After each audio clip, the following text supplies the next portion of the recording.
Hi neighbors, it is late. I had a very busy week. We have survived Hell Week, and today, instead of doing a typical recap or showing all the different markets, I decided that I'm going to answer a question that a lot of people have asked and posted about and things. So we're going to talk about pricing schedules at all of the markets that I had this week.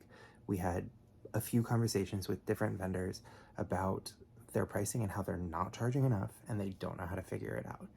And I'm in several groups, fiber artist groups on Facebook and social media, and people were full on arguing on how they price their goods and how things work. So we're gonna go over actual pricing structure today because there's no reason to not know how to price your stuff. Let's go. All right, so I got my little notebook here and I'm gonna give you an example in regards to a crochet item that takes, we're gonna say it takes one full skein of yarn. Takes us 2 hours to make. And realistically speaking, as far as fees and whatnot go, we're gonna say that we spend $200 a month on fees for vendor spaces, and that we realistically make 10 of these a week, right? So that's how our formula is gonna go for everything, and we are going to assume that all of them get sold. Just stay with me in this.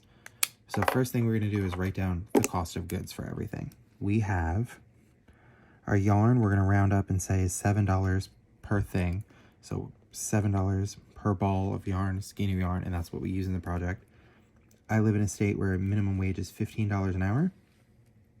Everyone deserves to be paid $15 an hour for what they're doing at the bare minimum.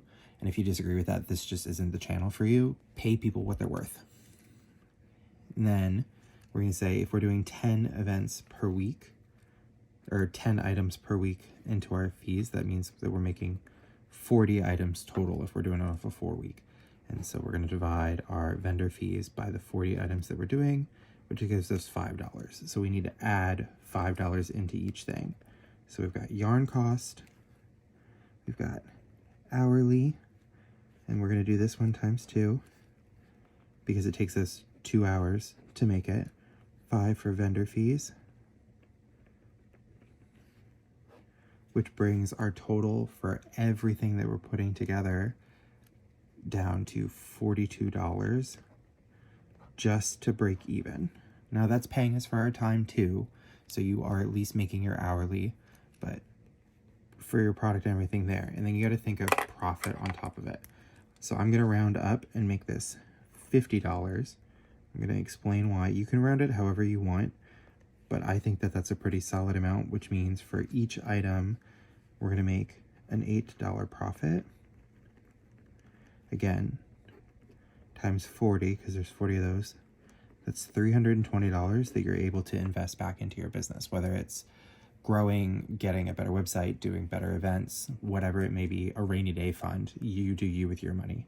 This is that extra money that you're making on top of paying for your time so that you don't have to worry about your bills and whatnot. The other thing with this is if we're making 40 of these and it takes us 2 hours, that's 80 hours a month, which we divide again by 4 because we have 4 weeks, which gives us a 20-hour work week.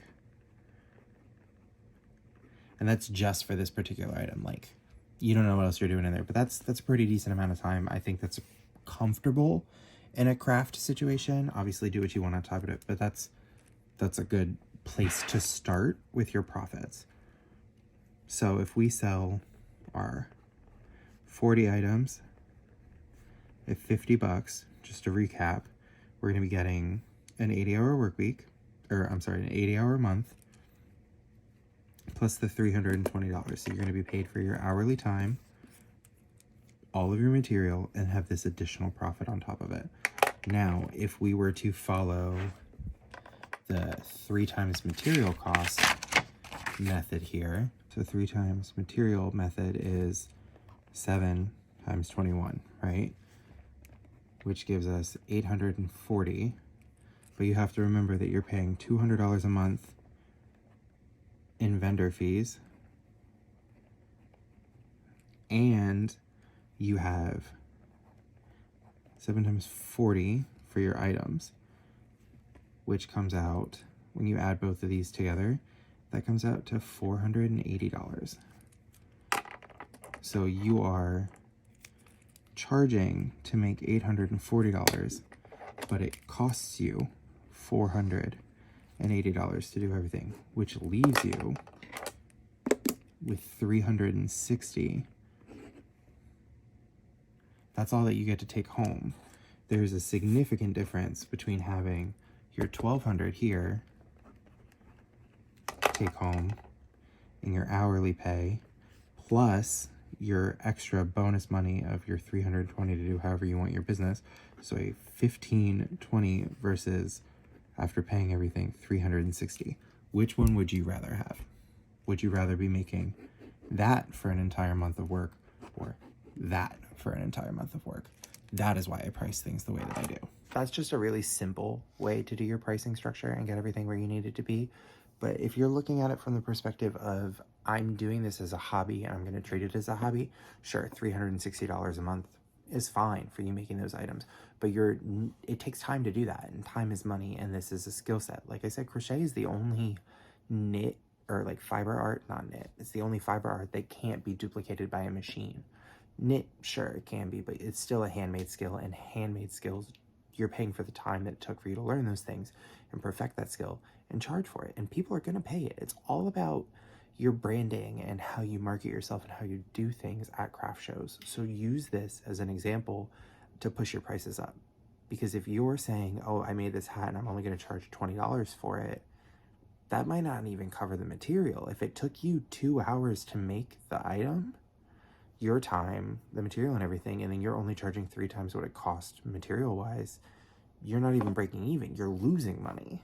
And you can't run a business that way. It's not successful. You're going to be in either a financial situation or in a burnout one where you're unhappy with your making because you don't value your artwork. So how are your customers supposed to value your artwork?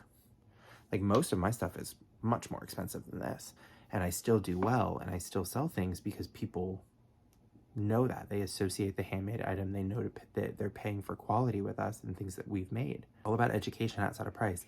But the first thing you have to do is sit down and do your math, because when you put the numbers like this on paper and you break everything down, $1,500 versus $360 is a huge difference. And that's hopefully a way just for you to start looking into your pricing structure and making things better from there. If this is something that really interests you and you want to learn more or want more specific examples of it, this is something I'd love to do more of, and break down a specific item and how long it took and how much I charge and things like that. Because as crafters and makers, we have a skill and we want to get paid for our skill. And I do this full time. Like, we don't have day jobs because we're doing this, and we price our materials so that we can live. So if you want to see a better budget for a full budget instead of just an individual pricing structure, let me know, and maybe that'll be something that I do in a different vlog. But for now, I'm going to take my very exhausted mathematical brain to bed, and I will see you all tomorrow when we load everything into our store. Good night.